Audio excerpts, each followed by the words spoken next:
I'm sure people want to know. Let's get to it. Where did the name Front Row Joe come from? What's the origin story with the nickname? Well, I think that it all got finally cemented when Wally Dallenbach, who was my teammate, said that on national TV during qualifying when we were at Pocono. Sterling Marlin, Wally, and myself, I think were the three guys there. And I don't know if Sterling went first. Anyways, he was on the pole, and then Wally went, and he was on the pole, and they're like, man, ain't no one going to beat your time.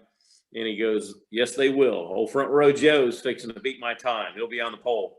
And ever since that day, nickname is stuck. That's great. And that reputation stayed with you. You were known for starting towards the front a lot throughout your entire career from that point. I believe you had, 10 career poles in the Cup Series? That I can't answer you, but yes, there was quite a few front row starts. Had a lot of good things going on. I remember one of the more recent polls. This was 2008 when you were running for Furniture Row Racing, and you put that 78 car on the pole, I believe, at the Spring Talladega race. And I remember talking a lot about that on TV. Hey, Front Row Joe still got it. He's starting up front. Oh, absolutely. You know, it's back. I guess that would have been 97, 98, 99. That would have been Felix Sabatis Racing. Over there with the Bell South sponsorship. I mean, that we had some great guys over there. You know, the engine shop was working hard, and I think they basically came up with qualifying engines and kind of started a whole new chapter in NASCAR racing because we were changing so many engines every weekend.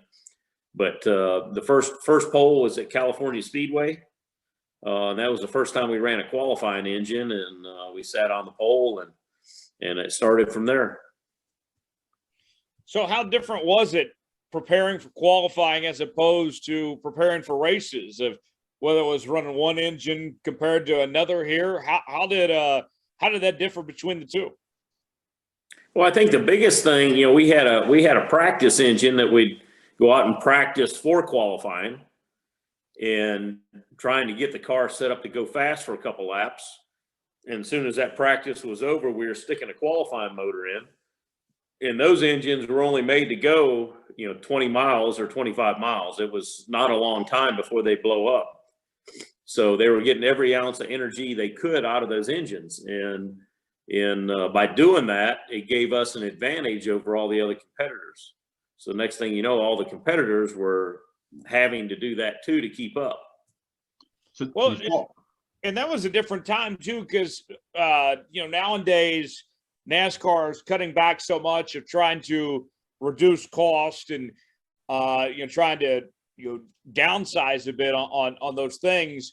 And you also had guys like, if I remember right, Tony Stewart didn't like to switch out engines and such. He was about having race trim, and maybe sometimes he suffered, didn't necessarily have the best starting position. It was a different era in that time, wasn't it, of how you guys prepared for qualifying compared to now? Oh, whole different era. I mean, we had so many practices a weekend. I mean, you show up, you get first practice, then you go qualify, then you'd have 2 or 3 practices the next day, or you'd have one practice and then be a second round qualifying, and then you'd have 1 or 2 more practices in the afternoon getting ready for the race stuff. But I mean, this stuff spread over 4 days. There was just so many miles that were run back then. Lots of practice. So today there's hardly any practice.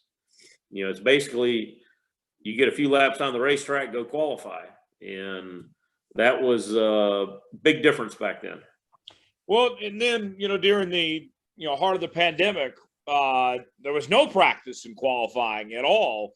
What say you, Joe, as a competitor? Do you like it with the old days of when you had a lot of time on track for practice and qualifying, or do you like it better now of seeing what they're doing of less time out there? What would, if you were in charge, what would you prefer? Well, that's kind of a tough scenario. You know, the fans pay a lot of money to come to the racetrack to see race cars run. And I remember Bill France saying that, you know, they're there to have cars on the racetrack, because we went through that for a period of time with when the COT cars came in, of coming in and having practice one day, coming in the next day and doing nothing but qualifying, and then coming in the following day either doing nothing, and then coming in the following day and racing. And I think that's during the time when Bill France was sick, and when he came back, he was like, "This is crazy. We need to get cars on the track." So it's just part of the rules. Whatever the rules are, you got to figure them out and figure out how to accomplish what you're trying to do. You know, it's just hard for new people coming in, not getting a lot of track time. So I think that's where the downfall comes. But it is what it is. You got to figure it out and go from there.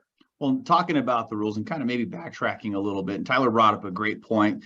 Rules have changed over time in the sport, and you can certainly educate me on this and our listeners. So you were talking about qualifying engines and swapping those out. So was that at a time then where you weren't sent to the back of the field for swapping an engine? NASCAR welcomed that, or maybe that was a time where you were allowed an engine swap. What were the rules like then in the 90s to be able to do something like that?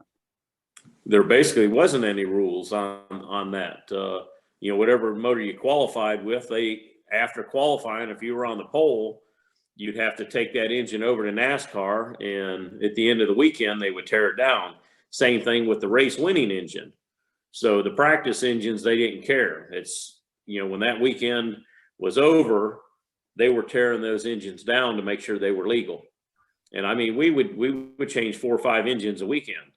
And, you know, people look at that now, especially all the new guys we're training, and say, how in the world do you do that? I mean, we had it down to 45 to 50 minutes, engine be changed and running and back out on the racetrack. So it's a matter of having the right people and all the right procedures set up.